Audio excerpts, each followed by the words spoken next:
Alright, yan. So, turuan natin mag-drive si Papa ng sasakyan kasi pangarap daw niyang mag-drive ng sasakyan. Okay? So, yan pa.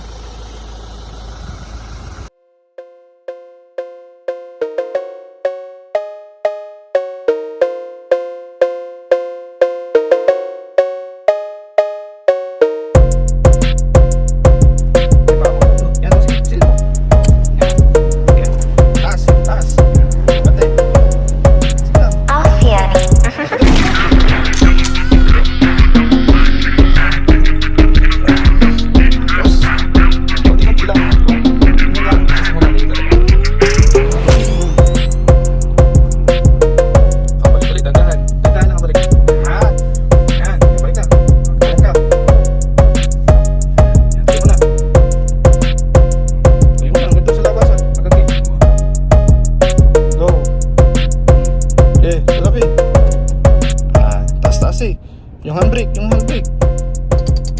Yan.